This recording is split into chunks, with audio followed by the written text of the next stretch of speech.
nós vamos conversar um pouquinho sobre a caridade organizada, né? Sabe que lá na minha paróquia tem os vicentinos, mas eu não sabia desse negócio de caridade organizada. É bom que eu também aprenda um pouco, né? A vida é um eterno aprendizado, mas vamos lá. Antes de perguntar algumas coisas para o senhor, fala para o povo quem é o senhor, né? Bom dia a todos, vicentinos, vicentinas. Eu sou o confrade Cláudio Stuck, da Conferência São Judas Tadeu, cidade de Itapetininga, e também faço a assessoria jurídica do Conselho Metropolitano de Jundiaí, nesse trabalho aí de orientações às nossas obras unidas, às nossas unidades vicentinas. E há 16 anos, eu e minha esposa, Neia, estamos na Sociedade de São Vicente de Paulo, com muito amor, graças a Deus. Amém. Ô Cláudio, você falou aí que faz parte dessas obras unidas. Explica para a gente o que vem a ser as obras unidas, o que são essas obras? Tá. As obras unidas, elas são o braço mais visível da Sociedade de São Vicente de Paulo, onde os dirigentes voluntários, os vicentinos, administram e mantêm essas obras, que são de diversas naturezas. Nós temos obras para idosos, crianças, adolescentes, projetos sociais para as famílias, e também é um trabalho onde a Sociedade de São Vicente de Paulo faz parceria com o Estado para desenvolver as políticas públicas de assistência social, de saúde e também de educação. Quer dizer, às vezes as pessoas limitam o trabalho dos vicentinos de simplesmente levar a cesta para a família cadastrada, né? Então é bom que a gente percebe que a coisa é muito maior do que se imagina, né? Por isso que eu falei, eu particularmente não sabia disso, né? Então a gente vê o quanto é interessante. Por exemplo, esse VT que nós acabamos de ver do hospital, então ele também está dentro desse contexto das Obras Unidas ou não?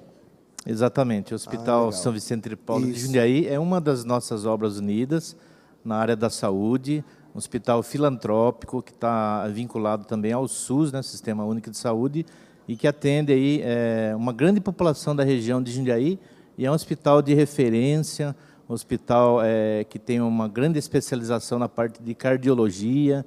É um hospital assim, de bastante humanização, como a gente viu no vídeo, que é também um lado de São Vicente de Paulo, cuidar dos doentes. Sim, é verdade. Foi possível ver o quanto o pessoal também se emocionou, né? Quando dos testemunhos aí que deram, do atendimento e tudo mais. Então, é o hospital, mas é o hospital humanizado, né? Porque às vezes tem hospitais que não estão tão humanizados assim. Isso é muito importante. Bom, falamos aí um pouquinho das Obras Unidas. Eu queria que o senhor desse para nós um exemplo do Hospital Vicentino na área do Conselho Metropolitano de Jundiaí. Um exemplo de um hospital desse. O senhor pode dar para a gente? Nessa área de Jundiaí é que o vídeo que nós assistimos, o Hospital de Caridade de São Vicente de Paulo, que faz esse trabalho diferenciado, com uma equipe altamente qualificada, e tem como diretores os vicentinos voluntários. É um hospital assim, que tem um grande conceito na população, né, na opinião pública, dentro do Estado de São Paulo e até no Brasil, e é uma das marcas registradas dos vicentinos nessa área da saúde, e também na parte da humanização, na parte da caridade. Que bom. Realmente, pelo pouco que nós pudemos acompanhar o VT, vimos mesmo que é uma coisa que resgata, acho que a pessoa no todo, né? Cura fisicamente, mas também espiritualmente, né? É um trabalho que vai além da medicina, né? Então a medicina vai até um ponto e depois entra a parte da caridade, a parte do amor, onde as pessoas, as famílias também, né, dependem desse trabalho, né? Nós vimos lá os pacientes e também os familiares recebendo um apoio psicológico do hospital. Isso é muito legal. Não, isso é muito importante, né? Porque senão já viu. Mas vamos lá. O que leva um vicentino ou uma vicentina a aceitar o encargo voluntário, que é bom deixar claro isso, né, para quem está em casa, porque todo o trabalho vicentino é de voluntariado, né? Não existe nenhuma remuneração.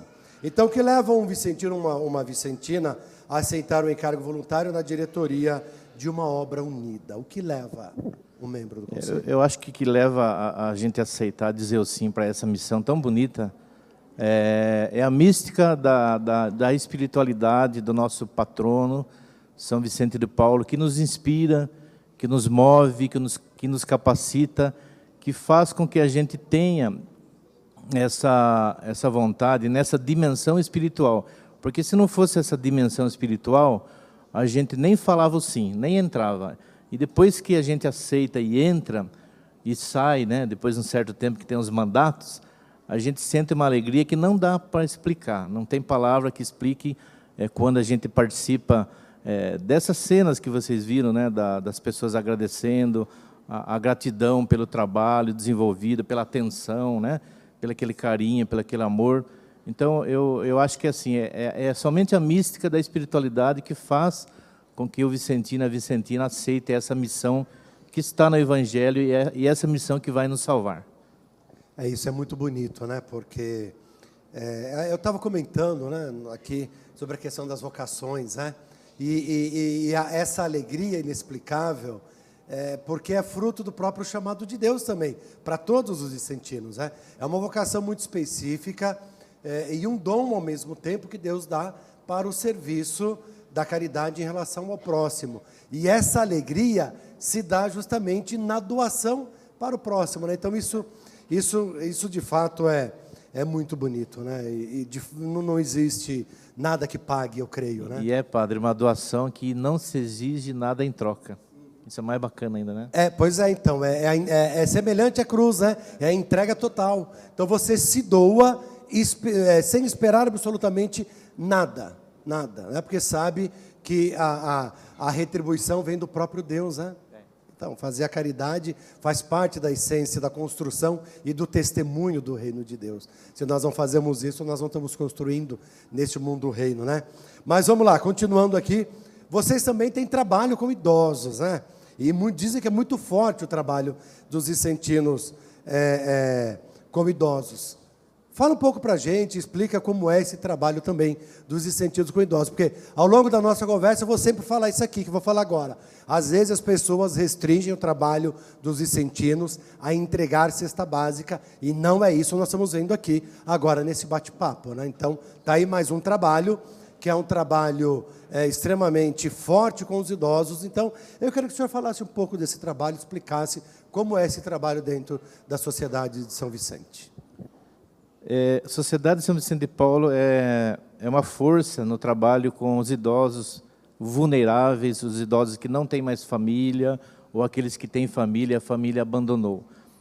São cerca de 710 lares de idosos no Brasil, que a Sociedade de São Vicente de Paulo atua, do mesmo formato como Obra Unida, em parceria com os municípios, com o Estado, com a União, na política pública de cuidados integrais aos idosos, trabalhando com idosos com Alzheimer, esquizofrenia, doenças demenciais, idosos com problemas mentais, inclusive, que são aqueles irmãos que não têm mais condição de ficar sem atendimento integral. E por isso os lares de idosos, ao longo do tempo, padre, eles foram aperfeiçoando o seu trabalho, colocando equipes técnicas profissionais com assistentes sociais, com enfermeiros, nutricionistas, terapeutas ocupacionais, fisioterapeutas, psicólogos, tudo aquilo que exige a lei, né, para que a entidade possa estar atuando nesse segmento da população idosa, que cada vez nós sabemos que está aumentando.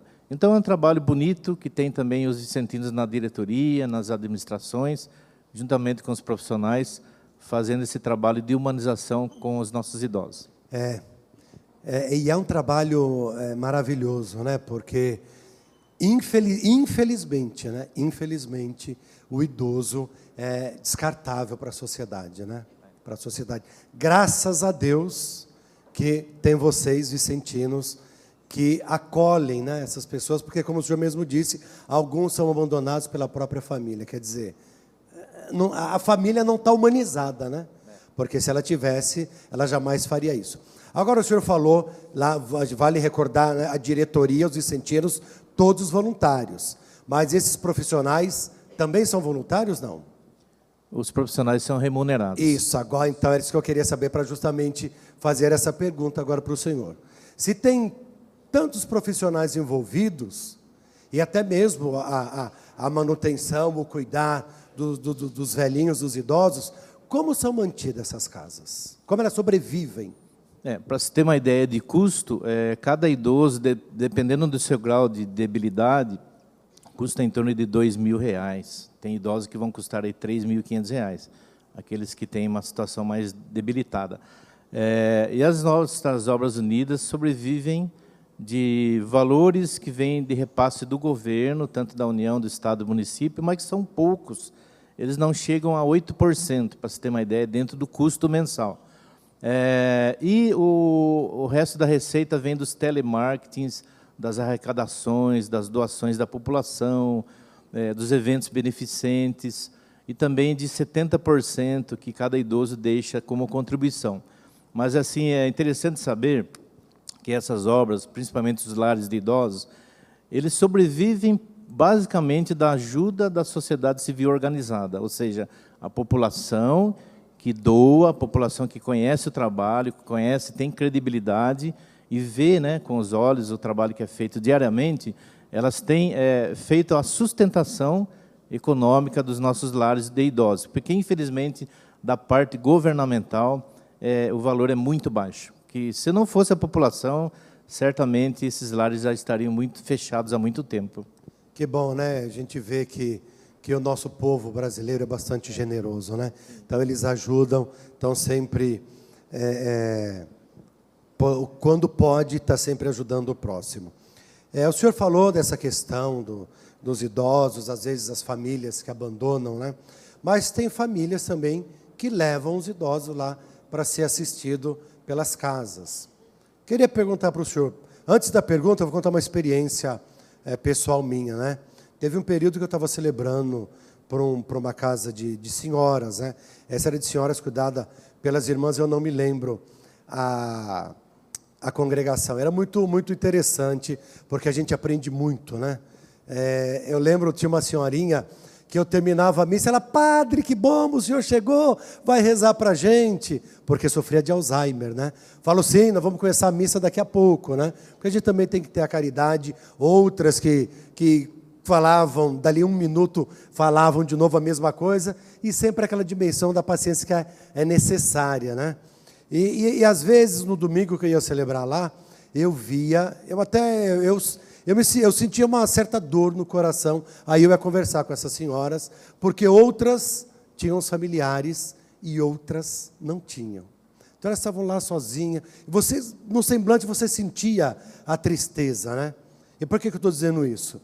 Se as famílias deixam alguns para serem assistidos por vocês, o termo pode ser pesado, mas isso acontece. Elas depositam o idoso lá, ou elas colocam para assistência, vão ou não visitar? Visitam ou não? É isso que eu queria perguntar para o senhor. Infelizmente, padre, a postura das famílias tem sido cada vez mais de depositar o idoso, porque ele já não fornece mais receita para a família, porque ele é um estorvo, porque nós não temos mais tempo de cuidar do papai e da mamãe, porque nós temos que trabalhar para ganhar dinheiro, para comprar as coisas, e o papai ou a mamãe são um empecilho na nossa vida, na nossa rotina.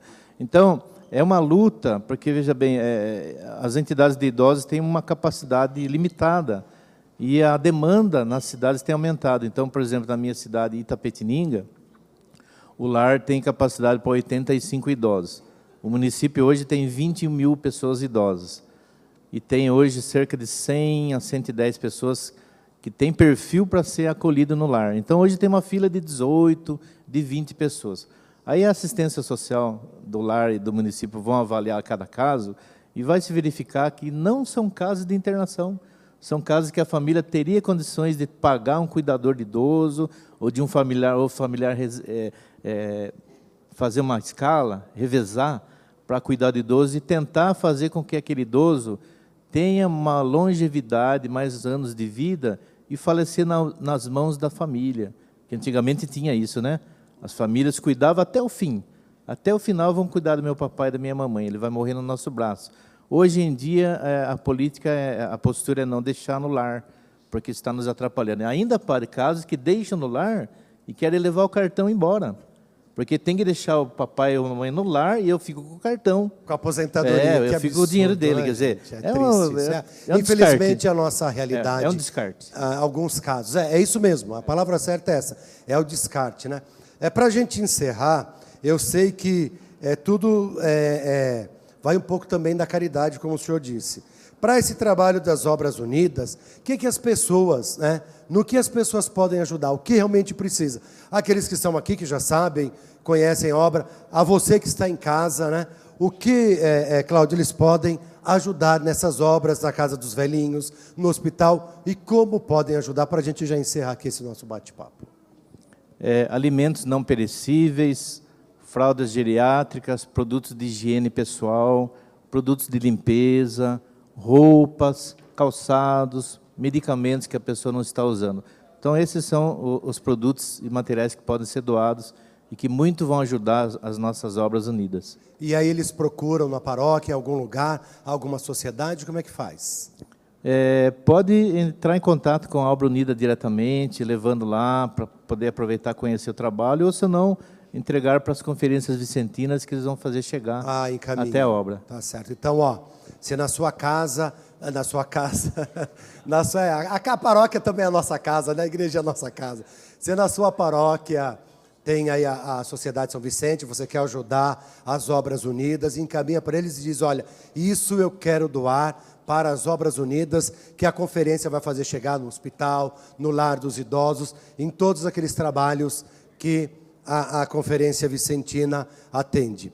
Cláudio, quero agradecer a você, muito obrigado por esclarecer muitas coisas realmente. Eu, nas minhas paróquias todas, tinha conferência, mas não sabia de tudo isso. Eu tinha também um pouco a visão restringida ali da entrega de cesta somente, né? Obrigado por nos fazer compreender mais um pouco o que é os vicentinos. Vamos dar uma salva de palmas para ele, minha gente?